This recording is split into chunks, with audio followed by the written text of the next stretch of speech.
Eu acho que uma coisa interessante para que a gente estava conversando esses dias aqui na clínica é a repercussão que uma dor por hérnia de disco causa em um paciente. Uma pessoa que ela tem a sua vida funcional ativa e de repente ela começa uma dor dessas e ela tem que parar tudo. E a gente estava conversando esses dias na clínica aqui justamente sobre o caso do Wesley Safadão, né, quando ele teve aquela crise em 2022, né?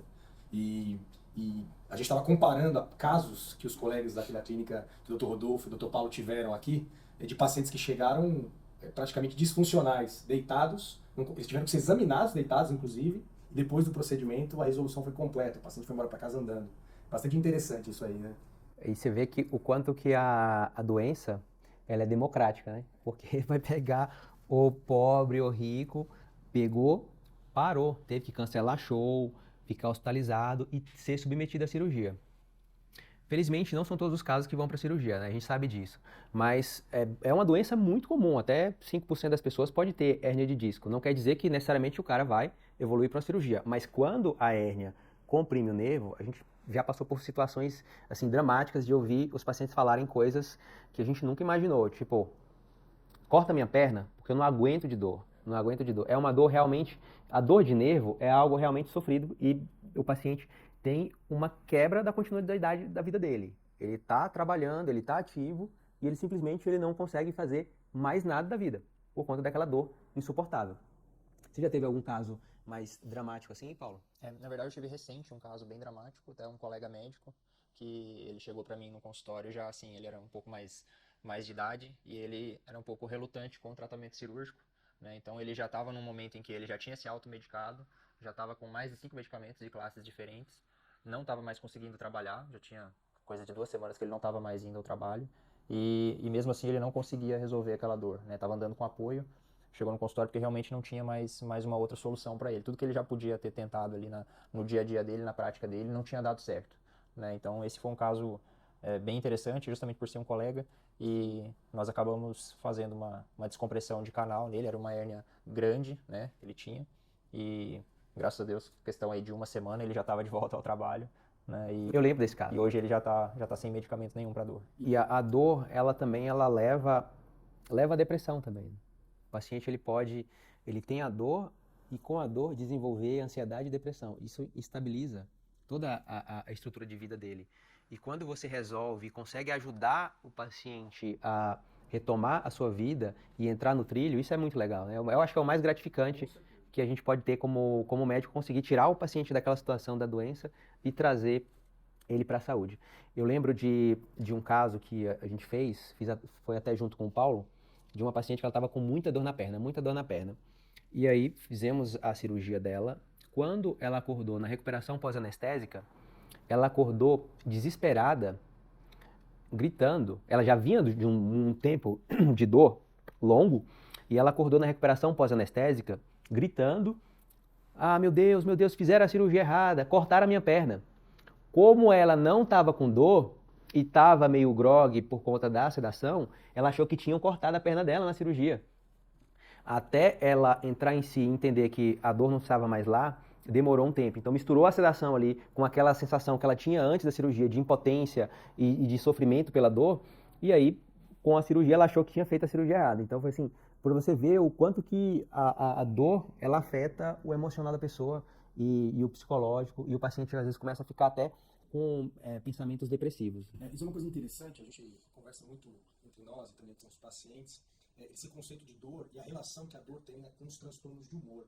A gente tem dois tipos de dor, basicamente. A gente tem a dor aguda e a dor crônica. A dor aguda é aquela dor mais, por exemplo, quando você bate o seu dedinho na quina da cadeira, você tem uma dor aguda, aquela dor que o corpo humano avisando que alguma coisa está de errado. O nosso grande medo com as dores da coluna, em especial dores não tratadas e constantes e permanentes, é o desenvolvimento da dor crônica. E a dor crônica é quando a dor ela para de ser um sinal de alarme do organismo e ela meio que passa a fazer parte do organismo.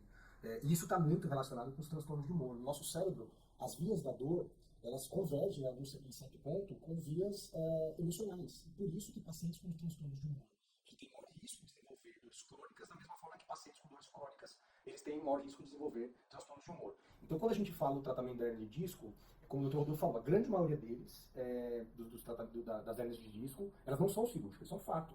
Agora, aqueles casos que a dor é persistente, casos que a dor o paciente não tolera de modo algum, a gente tem que considerar o tratamento cirúrgico. Hoje em dia, a medicina, a tecnologia da cirurgia, ela está desenvolvida a tal ponto que a gente consegue fornecer com total segurança esses procedimentos. E os pacientes, na nossa prática diária, saem extremamente satisfeitos e com retorno à funcionalidade diária de uma maneira muito breve. Então, eu acho que é importante a gente esclarecer esse tipo de detalhe quanto aos transtornos de humor e o desenvolvimento dessas dores. Quando o paciente tem hérnia de disco e é algo mais agudo, como o César falou, da dor aguda comparando com a dor crônica, e você faz a cirurgia, é literalmente tirar com a mão. Aquela dor que é causada pela compressão e você faz a descompressão, é literalmente tirar com a mão, né, Paulo? Isso a gente vê muito nos... É uma compressão mecânica, né? Você tem um nervo que está sendo apertado de maneira mecânica, se você tira aquela compressão mecânica, o nervo ele se solta, né? Então é literalmente tirar aquela compressão. Exatamente, exatamente. O melhor tratamento para dor é tratar a causa da dor. Às vezes, isso não é possível por diversas situações, né? E às vezes também os pacientes já desenvolveram uma doença chamada dor crônica, que é o que você falou. E dor crônica se trata de forma específica também, né? Que tipo de medicamentos, Paulo, a gente costuma utilizar para tratamento de dor crônica? Acho que vale sempre lembrar também que um dos motivos pelos quais a gente não protela tanto o tratamento da dor aguda é justamente esse, né? Que às vezes a pessoa pensa, não, mas eu estou conseguindo aguentar essa dor, então eu não vou tomar um medicamento, eu não vou fazer uma cirurgia, e eu vou ficar mais tempo aqui, até que em algum momento, se melhorar, tudo bem, se não melhorar, eu faço esse segundo tratamento.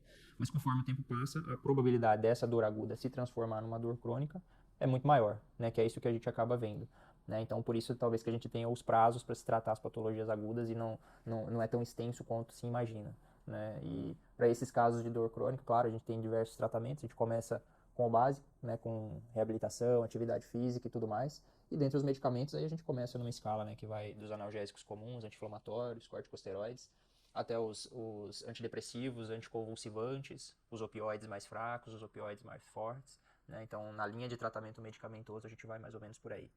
Às vezes a gente tem resistência do paciente quando ele tem uma dor crônica, não uma dor aguda que você identifica uma causa tratável, mas uma situação que se você não vai fazer uma cirurgia e o paciente tem uma dor ali mais do que 6 meses, anos, e você fala que vai introduzir um medicamento que vai mexer no sistema nervoso, o paciente fala, não, eu não tenho uma doença mental, eu tenho dor.